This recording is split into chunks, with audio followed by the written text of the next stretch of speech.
దేవునికి స్తోత్రం. దేవునికి మహిమ కలుగును గాక. పిల్లారా, దేవుని సన్నిధానికి వచ్చిన దేవుని పిల్లారా, దేవదేవుని దీవెనలు మీకెల్లరికూ మెండుగా అనుగ్రహించబడను గాక. చదువుకున్న లేఖన భాగము నుంచి గనక మనము కొన్ని విషయాలు ధ్యానించగలిగితే, ఇజ్రాయేల్ ప్రజల గురించి దేవుడైన యెహోవా తెలియజేస్తున్న వాక్కును మనం చదువుకున్నాం. వారు ఐగుప్తు దేశం నుంచి వెలుపలికి వచ్చిన తర్వాత ఇజ్రాయేల్ ప్రజలతో దేవుడు తెలియజేస్తున్న మాట ఏంటో తెలుసా? మీరు బయలుదేరి వచ్చిన దేశము వంటి దేశము కాదు, ఇప్పుడు నేను మీకు ఇచ్చుచున్న దేశము.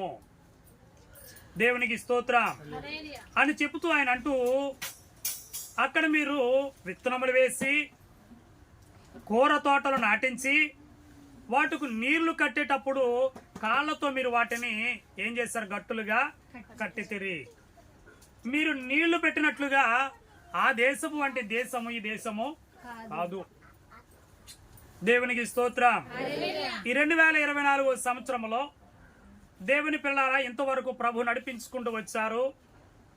ఈ 2024 సంవత్సరము పోయిన 23వ సంవత్సరం లాంటిది కాదు. దేవునికి స్తోత్రం. దేవునికి స్తోత్రం. మీరు నమ్మగలిగితే ఈ 2024 సంవత్సరంలో మీ జీవితంలో దేవుడు అద్భుతములు చేయును గాక. చేయబోతున్నారు పిల్లారా.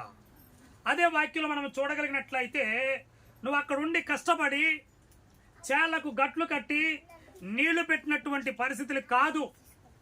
నువ్వు స్వాధీనపరుచుకొనబోయే దేశం ఎంత రమ్యమైనదో, ఎంత సస్యశ్యామలమైనదో, ఎంత సమృద్ధి కలిగినదో అటువంటి దేశాన్ని నేను మీకు ఇవ్వబోతున్నానని చెప్పి దేవుడు ఇజ్రాయేల్ ప్రజలతో చెప్తూ ఉన్నారు.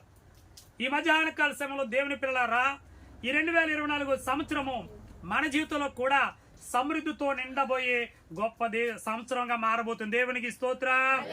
దేవునికి స్తోత్రం. అక్కడ కొన్ని అనుభవాల గురించి మాట్లాడుతూ ఆయన అంటున్నారు, మీరు నది దాటి స్వాధీనపరుచుకున్నటకు వెళ్ళుచున్న దేశము కొండలు లోయలు గల దేశము. దేవునికి స్తోత్రం. 2023 సంవత్సరాన్ని దాటి ఎక్కడికి వచ్చాం మనం? చెప్పండి, ఎక్కడికి వచ్చాం? నా వైపు చూడాలి అందరికి కూడా. 2023 సంవత్సరాన్ని దాటి ఎక్కడికి వచ్చాం? 2024లోకి ఏం పెట్టాం? అడుగు పెట్టాం. దేవునికి స్తోత్రం. అక్కడ వాక్యం వ్రాయబడిన మాట ఏంటో తెలుసా? మీరు విడిచిపెట్టి వచ్చిన దేశం వంటి దేశము కాదు.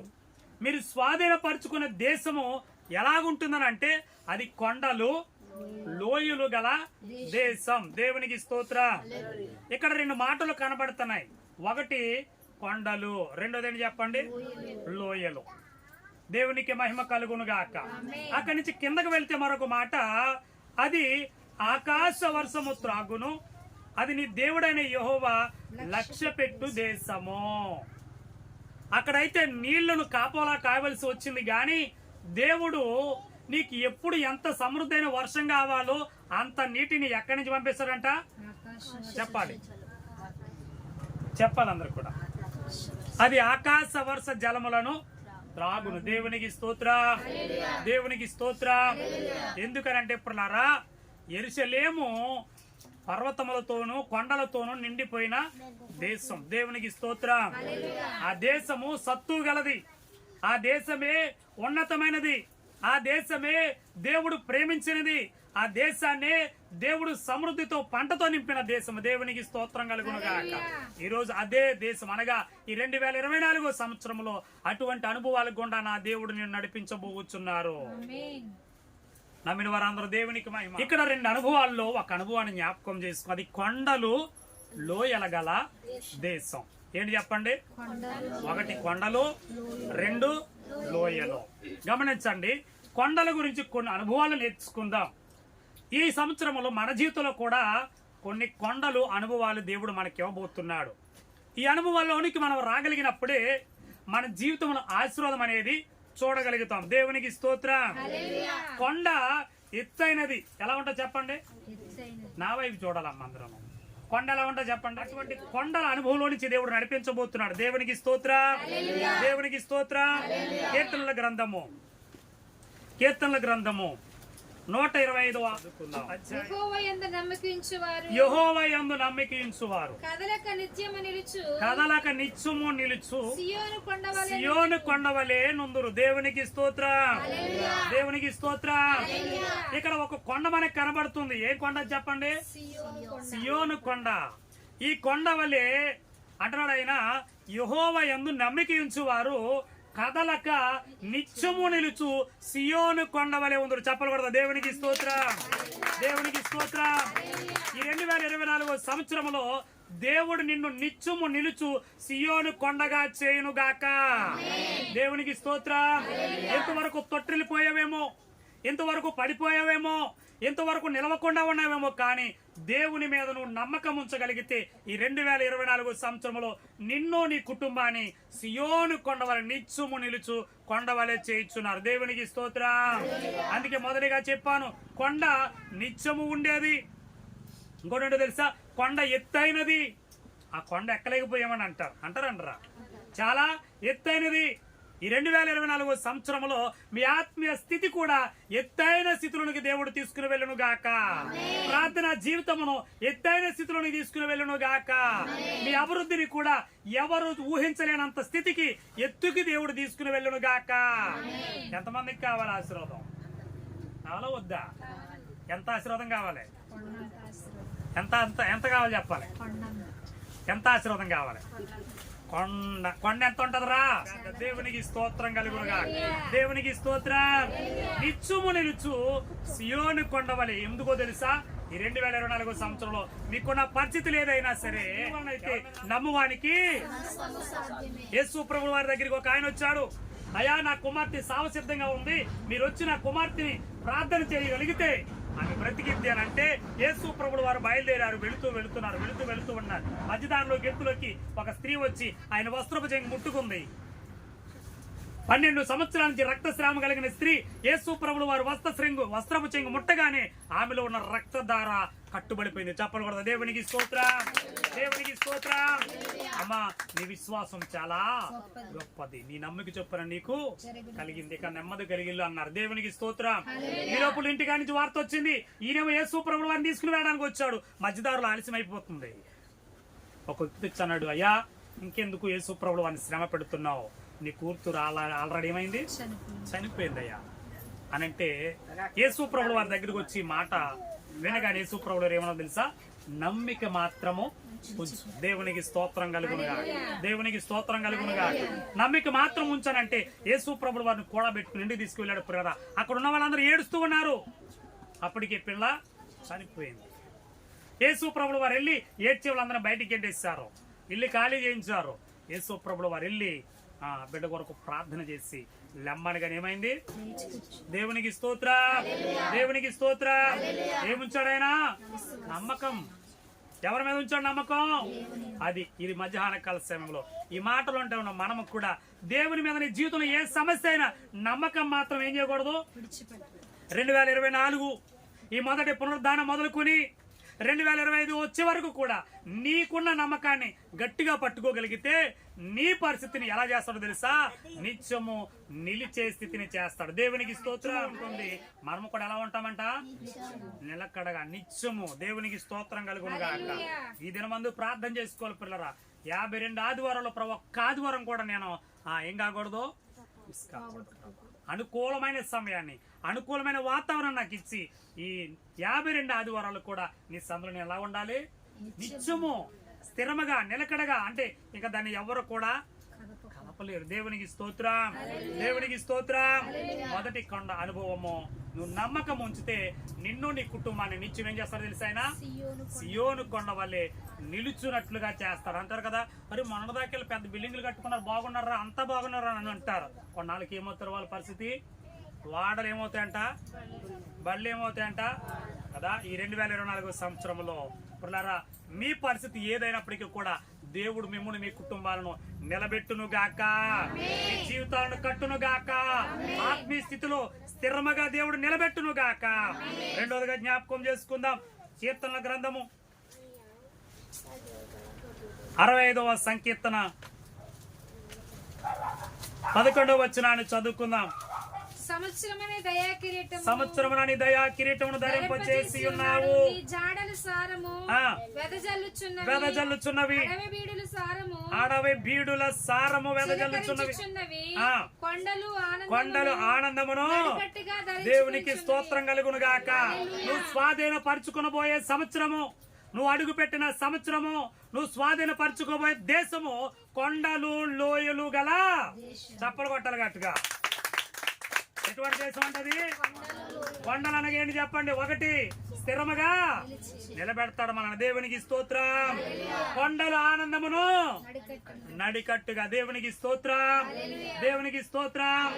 నడికట్టు అంటే మనకు బాగా తెలుసు, ఎదుటి వాళ్ళకి బాగా కనబడుద్ది.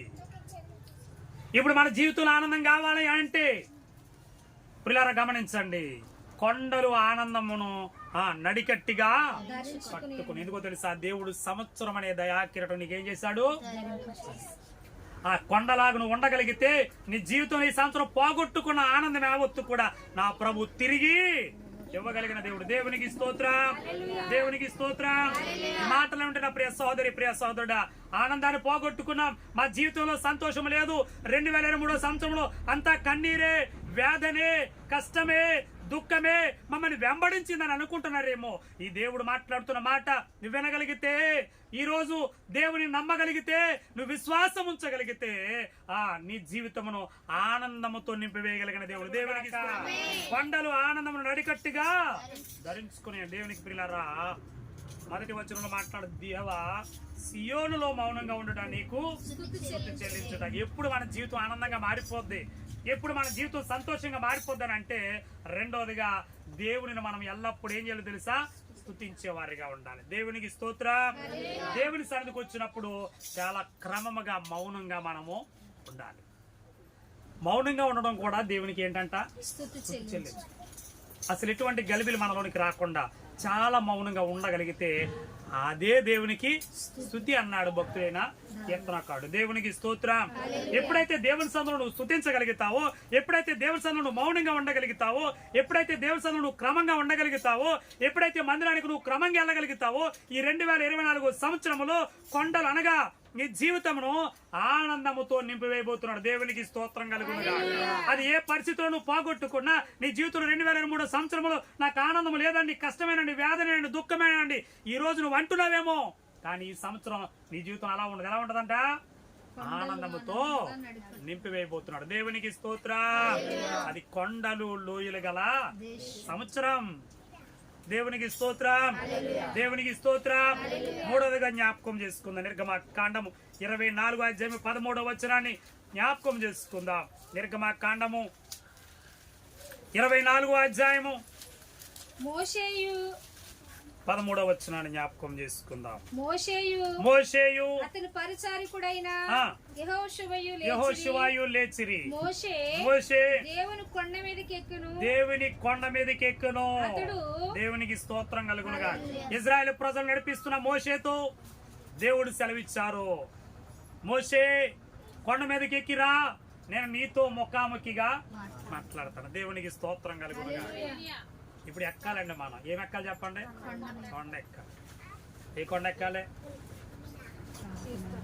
ఏ కొండ ఎక్కాలి? దేవుని కొండ. దేవునికి స్తోత్రం, దేవునికి స్తోత్రం.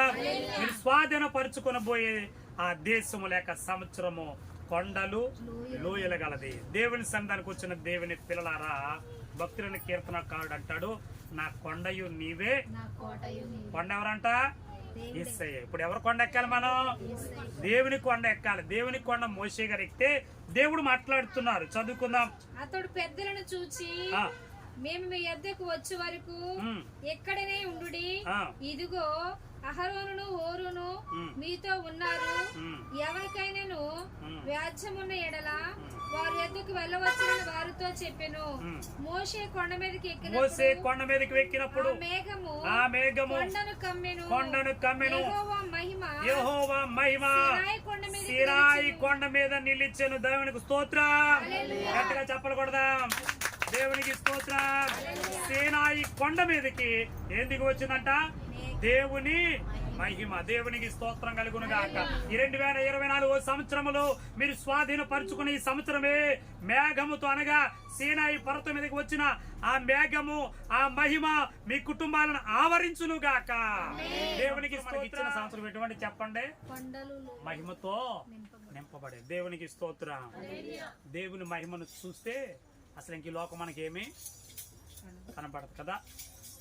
దేవుని మహిమ వారి చుట్టూ ప్రకాశించినందున, ప్రభు మహిమ వారి చుట్టూ ప్రకాశించినందున వారు మిక్కిలి కదా. మొన్నదాకా చెప్పుకున్నాం. ఏ మహిమ అంటండి, దేవుని మహిమ. సీనాయి కొండ అనుభవం మనకి రావాలి. సీనాయి కొండ మీద మోషే గారు దేవుని మహిమను చూస్తారు. దేవుని మహిమను చూడడమే కాదు గాని జరగబోయే వాటన్నిటిని కూడా మోషేకు ముందుగా తెలియజేశారు. దేవునికి స్తోత్రం, దేవునికి స్తోత్రం. అంత మాత్రమే కాదు గాని మోషేతో దేవుడు ఏమన్నారు తెలుసా, మోషే ఈ ప్రజలైన వారికి అసలు నేను ఎవరో తెలీదు, యెహోవాను నా నామమును నేను మీకు బయలుపరచబోతున్నానని చెప్పి పిల్లరా ఏదేను తోటలో ఆది మానవులు మొదలుకొని పిల్లరా ఇజ్రాయేల్ ప్రజలంతటిని గురించి చరిత్ర అంతా కూడా దేవుడు మోషే గారికి చెప్పేశారు. చెప్పలు కూడా దేవునికి స్తోత్రం, దేవునికి స్తోత్రం. అబ్రహాము తర్వాత 400 సంవత్సరాల తర్వాత వచ్చిన లేక 400కి ముందుగా వచ్చిన మోషే గారికి అంతకు ముందు జరిగిన చరిత్ర అంతా కూడా ఎవరు చెప్పారండి, దేవుడు చెప్పాడు. ఎక్కడ వింటే సీనాయి కొండ అనుభవం. అందుకే దైవజనులు అన్నారు దానిని సన్నిధి అనుభవము అన్నారు. దేవునికి స్తోత్రం. కిందకి చదివితే మోషే గారి ఇంచుమించుగా అక్కడ ఎన్ని దినాలు ఉండిపోయి చదువుకుందాం. మోషే యెహోవా మహిమ సీనాయి కొండ మీదకి దిగవచ్చెను, మేఘము 6 దినములు దానికి కమ్ముకొనెను. 7వ దినమున ఆయన మేఘమును మోషేను పిలిచినప్పుడు యెహోవా మహిమ ఆ కొండ శిఖరము మీద దహించు అగ్ని వలె ఇశ్రాయేలు కన్నులకు కనబడును. అప్పుడు మోషే ఆ మేఘములో ప్రవేశించి కొండ మీదకి ఎక్కెను. మోషే ఆ కొండ మీద రేయింబగళ్ళు 40 దినములు నేను దేవునికి స్తోత్రం కలుగును గాక. పిల్లరా దేవుని మహిమ ఎప్పుడైతే కొండ శిఖరం మీదకి దిగి వచ్చిందో ఇశ్రాయేల్ ప్రజలందరూ కూడా కొండ వైపు చూస్తున్నారు. ఆ కొండ మీదకి దిగిన మహిమ ఎలా కనబడుతుందని అంటే దహించు అగ్ని, దహించు అగ్ని. అగ్ని ఎవరైనా ముట్టగలరా? 2024 సంవత్సరములు నీవు కూడా మోషే వలె ఎత్తైన స్థితిలోనికి అనగా సీనాయి కొండ అనుభవంలోనికి దేవుడు ఎక్కిరమ్మని ఆ దేవుని పర్వతం మీదకి దేవుని కొండ మీదకి నువ్వు ఎక్కగలిగితే దేవుని మహిమతో మనం ఏమవుతాం, నింపబడతాం. దేవుని మహిమ మన మీద ఉన్నప్పుడు 40 దినాలు భోజనం లేదు, పానీయం లేదు, ఏమీ లేకుండా 40 రాత్రింబగళ్ళు అక్కడే ఉండిపోయారండి. ఎవరు చెప్పండి? మోషే గారు దేవునితో. దేవునికి స్తోత్రం కలుగును. దేవునితో ఉండే అనుభవాన్ని ఇచ్చేది లేక దేవుని ముఖాముఖిగా చూసేది, దేవుని మాట విని అనుభవాన్ని నేర్పించేది సీనాయి కొండ అనుభవం. ఈ అనుభవమే సన్నిధి అనుభవం అన్నారు దేవుడు. దేవుని కుటుంబము దేవుని మహిమతో నిండిపోవును గాక, దేవునికి మహిమ కలుగును గాక. ఇలా మోషేను చూసినప్పుడు వాళ్ళు భయపడ్డారు. అగ్నిలో ఆయన ఉండిపోయారు. వీళ్ళకి అగ్ని కనపడుతుంది కానీ దేవుని మహిమలో ఆయన ఏం చేస్తున్నాడో తెలుసా, ఆనందిస్తున్నాడు. నిన్ను చూసిన వారికి భయం కలగాలి. నిన్ను చూసిన వారికి నీతో మాట్లాడాలంటే ఏం కలగాలి, భయం కలగాలి. భయం కలగాలంటే నువ్వు ఎక్కడ ఉండాలి, సీనాయి కొండ అనుభవంలోనికి రావాలి. ఈ సీనాయి కొండ అనుభవం ఏంటంటే దేవుని మహిమతో నింపబడిన అనుభవం. దేవునికి స్తోత్రం.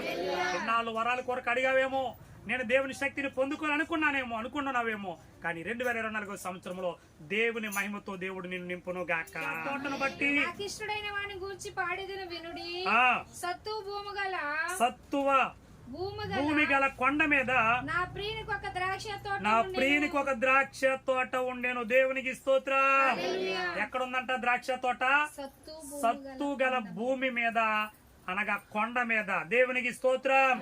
సత్తువ భూమి గల కొండ. కొండ మీద ఏముంది ఇప్పుడు? సత్తు ఉందండి. దేవునికి స్తోత్రం కలుగునుగా. అందుకే కొండ మీద చెట్లు వాటికి ఎవరైనా నీళ్లు పోయిరు చేస్తారా? వాటికి ఎవరైనా తవ్వి మందేస్తారా? వేయరు. ఆ కొండ మీద కాసే కాయలు ఎలా ఉండో తెలుసా? చాలా శ్రేష్టమైనవి. దేవునికి స్తోత్రం కలుగునుగా అక్క. ఎందుకో తెలుసా? ఆ కొండ మీద ఉన్న మట్టికి ఏముందో తెలుసా? సత్తు ఉంది. ఈ 2024 సంవత్సరంలో బలం లేక బలహీనురాలిగా అనారోగ్య పాలైపోయిన నువ్వు అనుకున్నావేమో 2023 సంవత్సరంలో. ఈ 2024 సంవత్సరము నువ్వు వెళ్ళుచున్న ఈ సంవత్సరము కొండలు లోయల గల సంవత్సరం. దేవునికి స్తోత్రం. ఈ కొండే సత్తు కలిగినది. దేవునికి స్తోత్రం. దేవునికి స్తోత్రం. నీ జీవితంలో దేవుడు బలమిచ్చును గాక. ఈ సంవత్సరంలో సత్తు ఇచ్చును గాక అంటారు చాలా మంది. వాడి దగ్గర ఏమి సత్తు లేదురా అంటారు. అవునా కదా? ఆడేంట్రా అంత నీరసంగా నడుస్తున్నాడు, ఆమె ఏంట్రా బాబు అంత నీరసంగా ఉందనంటే వాళ్ళ దగ్గర ఏం లేదంట. ఏం లేదమ్మా, సత్తు లేదు. ఇది తీసి కూడా అక్కడ పెట్టలేరు. కంచం కూడా తీలేకపోతున్నాడు అంట. అన్నీ తినేస్తారు, అన్నీ చేసేస్తాం, అన్నీ బాగానే ఉంటాయి. కానీ కంచం తీసి అక్కడ పెట్టాలంటే మనకి ఏం రాదు తెలుసా అమ్మా? వినాలి ఏం రాదు. సత్తు అంటే ఏంటి? కలిగిన బలం మీదకి దేవుడిని నడిపించును గాక, సత్తు కలిగిన కొండగా నేను మార్చును గాక. నా ప్రియునికి సత్తు గల కొండ మీద ఒక ద్రాక్ష తోట ఉండేను. దేవునికి స్తోత్రం. ద్రాక్ష తోట అనగా ఇశ్రాయేలీల ప్రజలు ఏర్పాటు జనాంగము లేక దేవుని సంఘము. దేవుని పిల్లలారా, దేవుని సంఘములో ఉంటూ వాక్య సత్తు లేక, ఆత్మీయ సత్తు లేక ఇంకా నిస్సహాయ స్థితిలో ఉన్నావేమో. కానీ 2024 సంవత్సరంలో దేవుడు ఆత్మ బలముతోటి, వాక్య బలముతోటి, ప్రభు శక్తితోటి, ప్రభు సత్తుతోటి నిన్ను బలపరచును గాక, సంఘమును బలపరచును గాక, సంఘమును సత్తు గలదుగా చేయును గాక. సంఘం ఎప్పుడైతే సత్తు కలగా ఉంటుందో సంఘం ఏమవుతుందో తెలుసా? విస్తరించిపోద్ది. చెప్పకూడదా? ఎప్పుడైతే నువ్వు ఆత్మీయులో బలముగా ఉండగలుగుతావో, ఎప్పుడైతే ఆత్మీయ స్థితిలో బలముగా వృద్ధిలో ఉంటావో సంఘం ఏమవుతుందో తెలుసా? విస్తరిస్తూ ఉంటుంది, ఫలాలు పండుతూ ఉంటాయి, అనేక మందికి ఫలభర్తిగా నువ్వు ఉండగలుగుతావు. కాబట్టి ప్రరా సత్తు కలిగిన కొండగాను ఉండాలి. దేవునికి స్తోత్రం. దేవునికి స్తోత్రం. దేవునికి స్తోత్రం. 5వదిగా జ్ఞాపకం చేసుకుందాం. మత్తయి రాసిన శుభవార్త 5వ అధ్యాయము 1వ వచనం.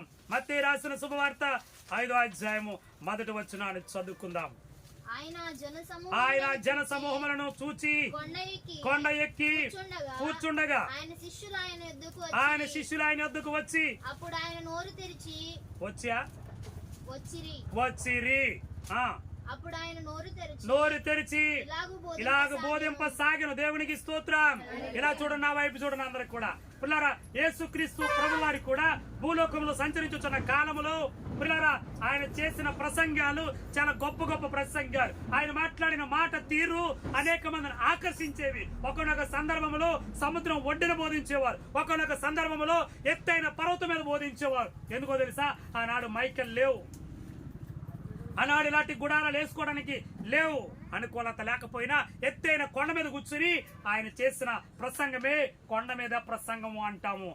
మత్తయి రాసిన శుభవార్త 5వ అధ్యాయంలో కొండ మీద కూర్చుని ఆయన వాక్యం బోధిస్తూ ఉంటే 3 దినాలు వారు ఆకలి మర్చిపోయారంట, తినడం మర్చిపోయారు, త్రాగడం మర్చిపోయారు. ఇంకా ఆయన చెప్తూ ఉంటే వింటూనే ఉన్నారు రాత్రింబాగాలు. చెప్పకూడదు. దేవునికి స్తోత్రం. దేవునికి స్తోత్రం. ఆయన వాక్యం ఎప్పుడైతే వింటున్నారో పిల్లరా వారు ఎత్తైన కొండనుమూలనికి వచ్చేసారు. 3 దినాలు అయిన తర్వాత యేసు ప్రభువు వారు అంటున్నారు, వారికి భోజనం పెట్టండి మీరే అన్నారు. దేవునికి స్తోత్రం కలుగుతుంది. దేవునికి స్తోత్రం. యేసు ప్రభువు వారు ఎక్కడ కూర్చున్నారు చెప్పండి? కొండ మీద కూర్చుని బోధిస్తున్నారు. 5వ అనుభవం ఏంటో తెలుసా? వాక్యముతో నింపబడిన కొండ. దేవునికి స్తోత్రం. దేవునికి స్తోత్రం.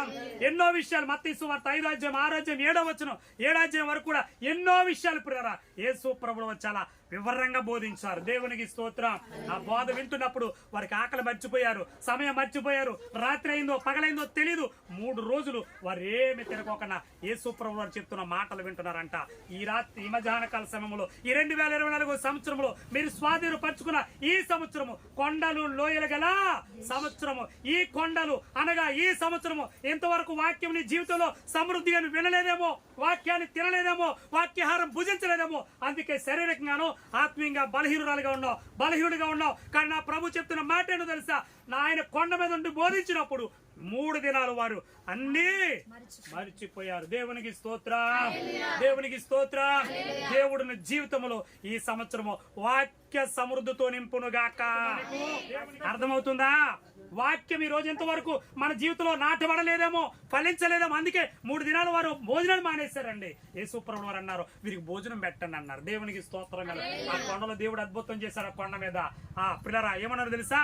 భోజనం పెట్టండి అంటే ఎంతమందికి? 5,000 మందికి సుమారుగా పైన ఉన్నారయ్యా, ఎక్కడి నుంచి తెచ్చి పెట్టమని అంటే, లేదు మనమే పెట్టాలన్నారు. సరే ఇలా రా అంటే ఆడు 3 రొట్లు 5 రొట్లు 2 చిన్న చేపలు తెచ్చి ఇచ్చారు. దేవునికి స్తోత్రం కలుగును గాక. ఎంతమంది తిన్నారు? స్త్రీలు పిల్లలు కాకుండా పురుషులు మాత్రమే 5,000 మంది తిన్నారు. ఇంకా అందరికీ వడ్డించక ఎన్ని గంపలు ఇస్తారంట? మత్తయి సువార్త 14:23 వచనం కూడా చదువు. 14:23. ఆయన జనసమూహములను పంపివేసి ప్రార్థన చేయుటకు ఏకాంతముగా ఏకాంతముగా కొండ ఎక్కును. దేవునికి స్తోత్రం. ఏ కొండ చెప్పండి? ఏకాంత ప్రార్థన కొండ. ఏది కావాలి మనకు కూడా? ఈ 2024 సంవత్సరంలో మీరు అడుగు పెట్టిన సంవత్సరము ఎటువంటి సంవత్సరం చెప్పండి? కొండలు లోయలు కల సంవత్సరం. దేవునికి స్తోత్రం. ఇప్పుడు ఈ సంవత్సరంలో గత సంవత్సరంలో చేయవలసినంత ప్రార్థన చేయలేదేమో, ప్రార్థనాత్మ లేక, ప్రార్థించే బలము లేక, ప్రార్థించే ప్రేరేపణ లేక కృంగిపోయేవేమో, లేక నష్టపోయేవేమో. ప్రార్థన ఏమోదో తెలుసా? ఆత్మీయ జీవితం ఏం చేస్తుందంట? నడుస్తుంది. దేవునికి స్తోత్రం. ప్రార్థనే ఎత్తైన శిఖరం మీదకి మనల్ని తీసుకుని వెళ్తారు. దేవునికి స్తోత్రం. కాబట్టి యేసు ప్రభులు వారు ఏకాంతంగా కొండ మీదకి ఏం చేసేవారంట? ప్రార్థన. ఎంతవరకు ఏకాంత ప్రార్థన అనుభవం ఉందా?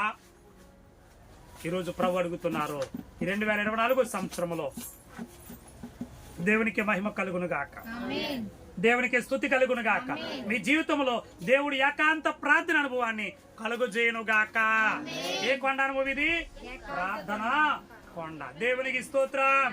యేసు ప్రభువు వారు ఏకాంత ప్రార్థన చేస్తూ ఉండేవారు కాబట్టి గెత్సేమనే తోటలో కూడా శిష్యులందరూ కూడా విడిచిపెట్టినప్పటికీ పరలోకము నుంచి దేవుని దూత వచ్చి యేసు ప్రభువు వారిని ఏం చేసిందో తెలుసా? బలపరిచింది. దేవునికి స్తోత్రం కలుగునుగా. ఇక జరగబోయే వాటిని మీరు తప్ప ఎవరు చేస్తారయ్యా? మీరు బలవంతులు, ఈ కార్యం మీరు చేయగలరని యేసు ప్రభువు వారిని బలపరిచినట్లుగా మనం చూడగలుగుతాం. నీ జీవితంలో కూడా ఏదైనా వాటమి, అపజయము, కష్టాలు ఎదురైనప్పుడు ఏకాంత ప్రార్థన కొండ అనుభవంలోకి నువ్వు రాగలిగితే ప్రతి దాన్ని 2024 సంవత్సరంలో జయించుదువుగాక. దేవునికి స్తోత్రం. దేవునికి స్తోత్రం. చివరగా 7వదిగా చదువుకుందాం. లూకా శుభవార్త 23వ అధ్యాయము 33వ వచనాన్ని చదువుకుందాం. వారి కపాల మనబడే స్థలానికి వచ్చినప్పుడు వచ్చింది. దేవునికి స్తోత్రం. గొల్గొతా అనగా కల్వరి కొండ. ఏ కొండ చెప్పండి? కల్వరి కొండ. కల్వరి కొండ మీద జరిగిన సంఘటన మనందరికీ తెలుసు. 2023 సంవత్సరాల క్రితమే పరలోకమన్న దేవుని కుమారుడే ఈ లోకంలో మానవులైన మనందరినీ ప్రేమించి, మానవులైన వారందరి కొరకు ప్రాణం పెట్టడం కొరకే ప్రపంచ దేశంలో భూభాగం అంతటిలో ఎత్తైన స్థలం మధ్యగా ఉన్న ఆ మధ్యరేఖలో ఉన్న కొండ కల్వరి కొండ. ఆ గొల్గొతా కొండపైకి నా పాపములన్నిటిని కూడా ఆయన భుజం మీద వేసుకుని కల్వరి కొండ మీదకి వెళ్ళి యేసు ప్రభువు ఏం చేస్తారు తెలుసా? ప్రాయశ్చిత్తం చేస్తారు. దేవునికి స్తోత్రం. చివరి కొండ అనుభవం మనకి రావాలి. ఏ కొండ చెప్పండి? అది కల్వరి కొండ. ఈ 2023 సంవత్సరం 24వ సంవత్సరం ప్రతి దినము కూడా నీ జీవితంలో సిలువ ధ్యానించుదువుగాక. నీ జీవితంలో సిలువ శక్తి కమ్ముకును గాక. ప్రతి దినము సిలువలో ఉన్న గొప్ప విలువ నిన్ను కమ్ముకును గాక. దేవునికి స్తోత్రం. కల్వరి గిరిలో యేసుక్రీస్తు ప్రభువు వారు ఆయన పడిన శ్రమ ఇంత అంత కానే కాదు. ఈ లోకంలో మానవులందరి కొరకు తన ప్రాణాన్ని త్యాగం చేయటం, పరలోక మహిమను విడిచిపెట్టి ఒకటి తక్కువ 40 దెబ్బలు కొరడా దెబ్బలు తిని పిడిగుద్దులు గుద్దబడిన వాడై, నోటి చేత అనేక మంది చేత ఉమ్ము వేయబడిన వాడై, ఏలన చేయబడిన వాడై, గేలి చేయబడిన వాడై పురరా గొల్గొతా కొండ వరకు కలువరి సిలువను మోసుకుని వెళ్ళారు. పురరా ఆ కలువరి కొండ మీద పలికిన మొట్టమొదటి మాటే, తండ్రి వీరేమి చేయించున్నారో వీరు ఎరుగరు గనక వీరిని క్షమించమన్నారు. దేవునికి స్తోత్రం కలుగునుగా. ఈ కలువరి కొండ మీద అనుభవము ఈ 2024 సంవత్సరం నీ జీవితంలోకి వచ్చును గాక. ఈ 2024 సంవత్సరంలో నీ జీవితంలో నీతో పాటు ఎవరైనా అపరాధం చేసినా నిత్యము వారిని క్షమించే మనసు దేవుడు నీకు ఇచ్చునుగాక. ఆ కల్వరి కొండలో ఉన్న క్షమాపణ గుణము ప్రతి ఒక్కరిలోనికి వచ్చునుగాక. ఆ కల్వరి శిలువ మీద ప్రభు చూపించిన ప్రేమ నీలోనికి వచ్చునుగాక. ఈ కొండ అనుభవంలోనికి వస్తే పరలోకం ఉన్న సియోను పర్వతం మీదకి వెళ్ళిపోతాం. దేవునికి స్తోత్రం, దేవునికి స్తోత్రం, దేవునికి స్తోత్రం. ఈ అనుభవాలు ఇచ్చుట కొరకే దేవుడు మాట్లాడుతున్నాడు. సంవత్సరాది మొదలుకుని సంవత్సరాంతం వరకు యెహోవా కన్నులు ఆ దేశం మీద నిలుచును. ఇక్కడ మాట్లాడుతున్న మాట, మీరు స్వాధీనపరచుకునబోయే దేశము కొండలు లోయల గల దేశము. ప్రియ సహోదరి, ప్రియ సహోదరుడా, ఈ మాటలు వింటున్న నీ జీవితంలో కూడా ఇటువంటి కొండల అనుభవం నీకు కనబడుతుందా? లేక కొండలంటే ఏదో అంటుగానే జీవిస్తున్నావేమో. ఈ కొండ అనుభవం నీలోనికి రాగలిగితే, కొండ అనుభవం నీలోనికి ఉండగలిగితే, కొండ ఎత్తైన స్థితిలో ఉంటుంది. ఆత్మీయులు ఎప్పుడు కూడా ఎత్తైన స్థితిలోనే ఉంటారు. మనం పోల్చుకునేది ఎప్పుడు కూడా ఎత్తైన దాన్ని బట్టే పోల్చుకోవాలి తప్ప కానీ మనకంటే వాళ్ళు తక్కువగా ఉన్నారులే, మనకంటే వాళ్ళ ప్రార్థన తక్కువ చేస్తున్నారులే, మనకంటే ఎక్కువ ఆదివారాలు మానేస్తున్నారులే, వాళ్ళ మీద నేను పర్వాలేదులే అనుకుని ఎప్పుడు కూడా పోల్చుకోవడానికి వీల్లేదు. స్కూల్లో చదువుకున్నప్పుడు కూడా చదువుకునే పిల్లలకు కూడా ఫస్ట్ క్లాస్ రావాలనుకునే పిల్లలు ఎలా ఉంటారో తెలుసా? సెకండ్ క్లాస్ వచ్చారనుకోండి, వాళ్ళు ఏమనుకుంటారో తెలుసా? నేను 1 మార్కు పోయానే, 1 మార్కు తగ్గిపోయింది, 2 మార్కులు తగ్గిపోయిందని చెప్పి వాళ్ళు ఆలోచిస్తూ ఉంటే నా ఆర్డినరీగా పాస్ అవ్వడం ఏమంటాడు తెలుసా? యారా ఎన్ని మార్కులు వచ్చినానంటే ఆడి మీద నాకు పర్వాలేదు అంటాడు. ఏమంటాడో? ఆడి మీద నాకు 2 మార్కులు ఎక్కువ వచ్చినాయి అంటాడు. వీడికి దేని మీద ఆశ లేదు, ఫస్ట్ క్లాస్ మీద ర్యాంక్ ఆశ లేదు. మీకు అర్థమవుతుందా? ఫస్ట్ క్లాస్ మీద ఆశ ఉన్నవాడు ఎప్పుడు ఇంకో మార్కు తెచ్చుకోలేకపోయిన అంటాడు. అదే కనుక ఏదో రంగా పాస్ అవుతామని అనుకున్నవాడు ఫెయిల్ అయిన చూసి అంటాడు, నేను బాగానే పాస్ అయినాడు, ఫెయిల్ అయిపోయాడు అంటాడు. అని చూపిస్తాడు. ఎవరిని చూపిస్తాడు వీడు? ఈ ఆర్డినరీగా పాస్ అయినాడు ఎవరిని చూడాలి? ఫస్ట్ క్లాస్ లో పాస్ అయినోడిని చూడాలి కదా. 2023 సంవత్సరంలో మనం ఎవరిని చూసి కిందకి వెళ్ళిపోయామో, ఎవరిని చూసి ఆత్మీయ స్థితిలో దిగజారిపోయామో, ఎవరిని చూసి ఆత్మీయ వరాలు పోగొట్టుకున్నామో అది కాదు. గాని ఈ 2024 సంవత్సరంలో దేవుడు నీతో నాతో మనందరితో చెప్తున్న మాట, మీరు స్వాధీనపరుచుకున్న ఈ సంవత్సరమే అది కొండలు లోయలు కలిగిన దేశము లేక సంవత్సరము. ఆ కొండ అనుభవంలోనికి మనము రావాలి. సియోను కొండవలే నిత్యము నిలిచేవారిగా ఉండాలి. దేవునికి స్తోత్రం, దేవునికి స్తోత్రం. రెండోది, ఆనందముతో నింపబడిన కొండవలే నీ కుటుంబము ఉండాలి. మూడోదిగా మనం చూడగలిగినట్లయితే సినాయి కొండ దేవుని మహిమతో నింపబడి అనుభవంలోనికి మనము రావాలి. నాలుగవదిగా బలము అనగా సత్తువ. ఆత్మీయులు ఎలా ఉండాలి? బలంగా ఉండాలి. అపొస్తలుడైన పౌలు అంటాడు, యవనస్తులారా క్రీస్తు యేసులో మీరు ఎవరు చెప్పా? బలవంతులు. బలవంతులు బలంగా ఉండాలి. దేవునికి స్తోత్రం. ఐదవదిగా మనం చూడగలిగినట్లయితే వాక్యముతో నింపబడాలి. ఎలా ఉండాలి మనం? వాక్యంతో నింపబడాలి. ఆరోదిగా మనం చూడగలిగితే ప్రార్థనా కొండ అనుభవం మనలోనికి ఉండాలి. ఎప్పుడైతే ప్రార్థన అనుభవం మనం ఉండగలుగుతామో మనలో సిలువ కనపడుతుంది. సిలువే మానవ హృదయాలంతటిని కూడా మార్చేస్తుంది. ఏడవదిగా కల్వరి కొండ అనుభవము. 2024 సంవత్సరాలు 7 కొండ అనుభవాలు మన జీవితంలోకి వచ్చి అవలంబించి పునరా సస్యశ్యామములతో సంఘం అభివృద్ధి, కుటుంబం అభివృద్ధి, గ్రామం అభివృద్ధి, మన దేశ అభివృద్ధి కొరకు ప్రయాసపడదాం, పాటుపడదాం, ప్రార్థన చేద్దాం, ప్రభుత్వ మేలులు పొందుకుందాం. అట్టి కృప పరిశుద్ధాత్మ దేవుడు మన నెలకు దయచేయును గాక. దేవునికి స్తోత్రం.